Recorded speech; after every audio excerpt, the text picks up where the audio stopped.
Hello everyone, this is Dragons After Dark and welcome to the Pet Battle Report, your weekly news and information source for all things pet battle. This week, we're also going to take a look at some 10.1 updates and some things to look forward to with the Diablo 4 launch. Before we get into that though, let's go over everything going on this week on Azeroth and beyond for your pets. A tisket, a tasket, grab your baskets because Noblegarden is up. There are 3 pets you can acquire during this event for a total of 400 Noblegarden chocolate, which can be looted from the eggs. These pets are the Noblegarden Bunny, Spring Rabbit, and the non-combat pet Mystical Spring Bouquet. And speaking of the Noblegarden eggs, the team put out a welcome quality of life change where the eggs act more like treasures, and multiple people can loot them before they despawn. Hopefully, this takes some pressure off those looking to farm for the new toy or any other items they might be missing. If you're not looking to farm the eggs for the pets, the 2 rabbits are cageable and can be purchased from the auction house. However, you will need to farm for the non-combat pet yourself. In a continuation of the turbulent timeways, Warlords of Draenor Timewalking is up this week, but you won't be getting any pets from these alternate timeline foes, as there's nothing on the vendor and nothing drops from the dungeons directly. However, if you keep an eye out on our daily reports for the quests for the birds or the huntresses in your garrison tavern or inn, you can pick them up and head into the queue to try and get the Everbloom dungeon for the Everbloom P-check from For the Birds, or the Shadowmoon Burial Grounds dungeon for the Sentinel's Companion from the Huntresses. Even if you don't manage to randomly get these dungeons, you can always head in to complete these quests on a max level character for the pets. Heading to Shadowlands, our current assault on the Maw is with the Kyrian, which offers us time to continue a Sly Fox achievement progress for the pet Sly, and a chance at the Synfall Screecher treasure and the Copperback Etherworm from the Assault cache. The Night Fae assault is up in the Maw on the Friday evening reset, so keep a lookout for the A Shady Place quest for access to the Infused Etherworm's Rift treasure, and of course you'll have a chance at the Invasive Buzzer from the Assault cache. Moving on to Battle for Azeroth, the Vol'dun assault will be up for the EU tomorrow at 8 AM Pacific time, while for NA it will be up at 5 PM Pacific. This assault is where the Horde players can work toward the rebuilt mechanical spider pet, and for the Alliance it will be the rebuilt gorilla bot.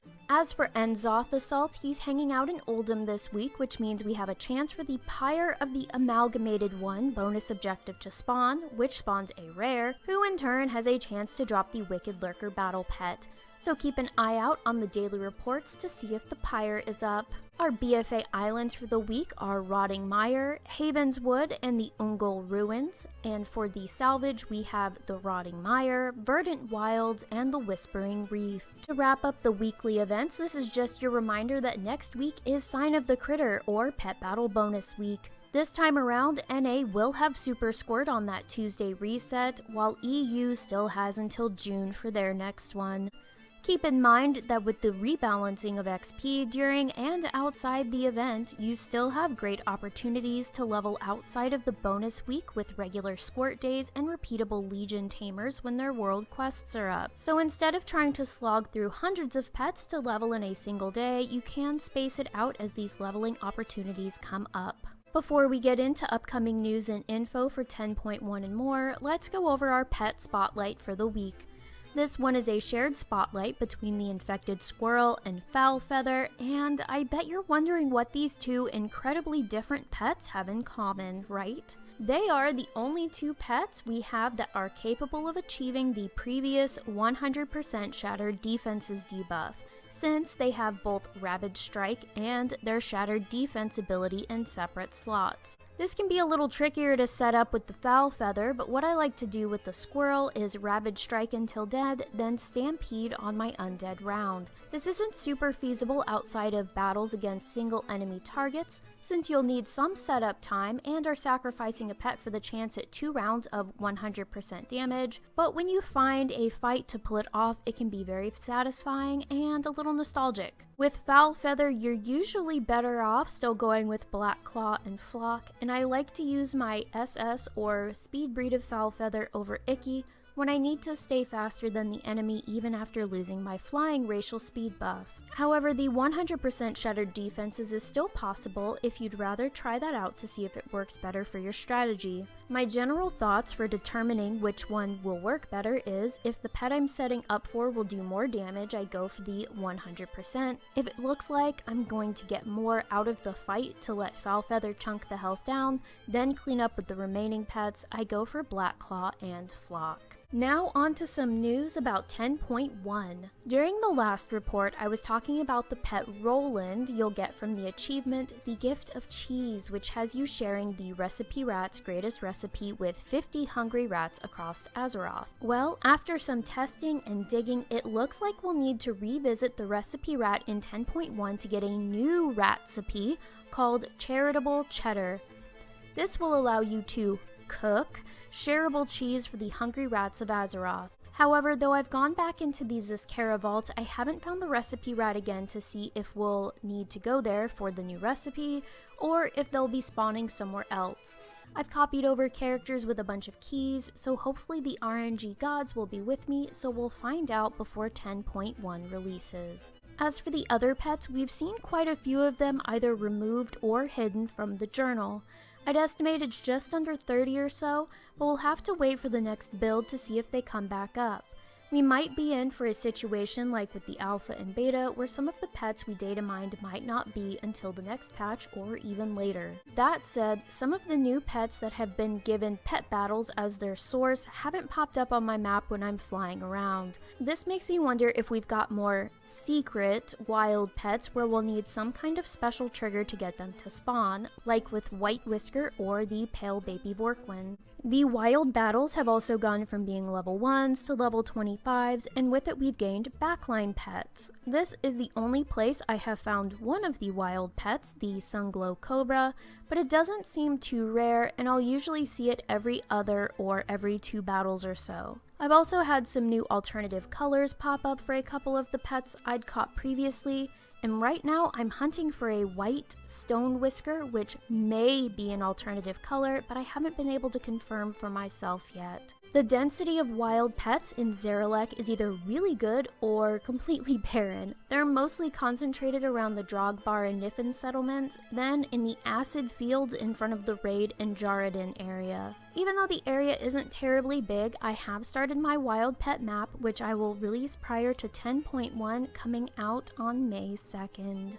As for one of the newly added snails, Newsy, it looks like it might be part of a choose your renown system like we see in the Forbidden Reach, and you'll need to choose Newsy as your companion for the day, and if they have the quest signed, sealed, and self-delivered, it'll reward Newsy as a pet. However, most of this outside of the quest that will reward Newsy is all speculation on what I have found digging around on Wowhead. There will also be a family-style achievement set for the Zaralek Caverns, and so far there will only be 4 enemies that are part of it. Of the 4 fights, I'd say Shinmura with her 3 phoenixes might be the most problematic, since her phoenixes are classed as flyers with decent to devastating power stats. But none of the 4 fights are over-the-top difficult. I would like a word with Shinmura about her adult phoenix battle pet though, because that model looks nice.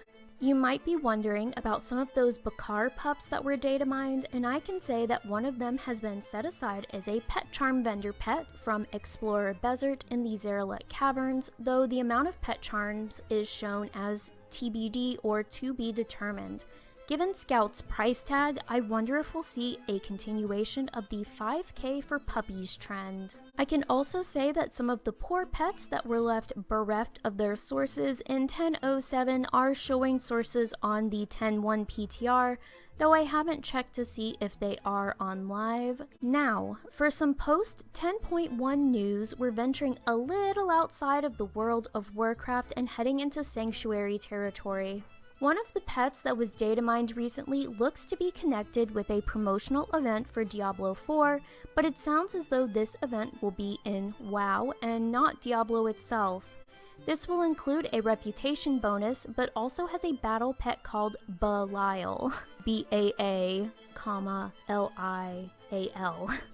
This pet's model is currently an exact copy of Baa'lial, though it will have a new move called Hatred Manifest that adds a flat damage amount to each attack for 4 rounds, so like Black Claw, Exposed Wounds, and so on, as well as Stampede in a separate slot. This would make it the magical equivalent of Icky, though we don't know what Baa'lial's power stat looks like yet. It will also, unsurprisingly, have Murder the Innocent, bringing the number of pets we'll have with this ability to 3. However, what is a potentially overpowered combination is Murder the Innocent and Trample, which also does 10% damage based on the enemy's health. It might be time for Baa'lial to move over because Baa'lial looks like it has way more utility outside of just Murder the Innocent. As I said, Baa'lial currently has the exact same model as Baa'lial, and I'm hoping we get some kind of change to the model once we get closer to the promotional event, like some Baa'lial flair to set it apart from Baa'lial's model at a glance, but we'll see. Now before we get into the strategy spotlight of the day, I want to let you all know about a little update that Aranesh has made to Zufus in that abilities no longer family restrict alternative pets.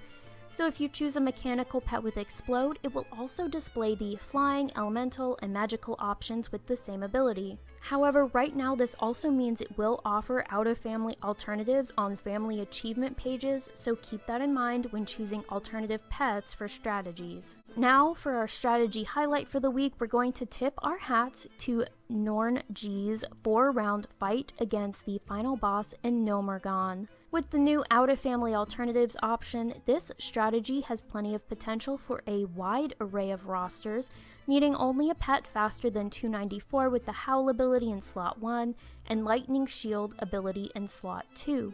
In slot 3 they have the Elec plushie, but if you don't have one, fear not. You just need a pet in slot 3 with as much or more health than your pet in slot 2. After you howl and shield, you simply pass and watch as the boss annihilates itself, so a big thank you to Norng for this quick and easy strategy.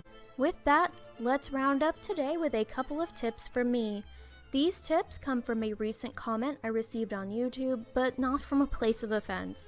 I already responded to them in the comment, but I wanted to expand on that a little more here. The person said, "The problem with your videos is nobody has the pets you show." I can understand the frustration of new battlers only having a handful of pets, but my challenge to those in this situation is to use new fights and achievements as an opportunity to expand your roster. The pet achievements don't really go anywhere, and you can do them at your own pace. There's no race to world first for pet achievements as far as I'm aware, and I'm pretty sure you don't even get server first notifications for them. Most of you know by now why I got into creating pet battle strategies, and that's because I was tired of using the same 10 pets when, at the time, we had just around 1k you could collect in-game. Not every single one is a winner, but there are more and often better pets in pet battling than those top 10.